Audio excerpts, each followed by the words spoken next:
ரொம்ப ஸ்மூத்தாக இருக்க காரணம் ரோட் மட்டும் இல்லை, நல்ல பீப்பிளும் தான். இந்த பிரைடல் ஹென்னா எப்படி போச்சுன்னு பார்ப்போமா? 3க்கு ஹென்னா போட வர சொன்னாங்க. ஒரு 2:30க்கு நான் வீட்டிலேருந்து கிளம்பிட்டேன். அவங்களே கால் பண்ணேன். அவங்க இன்னும் கொஞ்சத்துல வரேன்னாங்க. நான் ரோட்லயே வெயிட் பண்ணேன். வந்து தான் அப்புறம் அவங்களோட வீட்டுக்கு போனோம். வீட்டுக்கு போன சருக்கு கொஷின் எடுத்துட்டு வரேன்னாங்க. வந்தாங்க. ஃபோக்கத்த ஸ்டார்ட் பண்ணோம். எனக்கு சுகம் இல்லையா? எனக்கு தடிமலாம் இருந்துச்சு.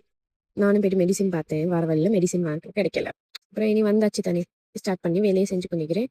அவங்களுக்கு பார்த்துக்கொண்டு அவங்களுக்கு ஈர்க்கல. அப்ப அவங்க எனக்கு இப்படி இருக்கீன்னு சொல்லி ஷாப்புக்கு கூப்பிட்டு மெடிசின் வாங்கி தந்தாங்க. வாங்கி தந்த பிறகு தான் கொஞ்சம் ஓகே ஆயிடுச்சு. இப்ப பெக்குக்கு டிசைன் நாங்க செலக்ட் பண்ணி வச்சிருந்ததால ஸ்டார்ட் பண்ணி ஃபுல்லா இதுதான் இந்தியன் டிசைன். பிங்க் பெக்குக்கு அவங்க எப்படி கேட்டாங்களோ அந்த மாதிரியே ஃபினிஷ் பண்ணி குடுத்துட்டு, ஃப்ரண்ட்டுக்கு வந்து Arabic and Indian mix design ஒன்று காட்டுனாங்க. அதுவும் முடிச்சுட்டு, அது நல்ல வீடியோஸ் கொஞ்சம் எடுத்து ஃபோட்டோஸ் எல்லாம் அடிச்சுட்டு, சாப்பாடு தந்தே கொண்டுட்டாங்க. நான் நெறைய வீடியோஸ் அத எடுக்கல. வேலைய முடிக்கணும்ன்றதுக்காக வேண்டி.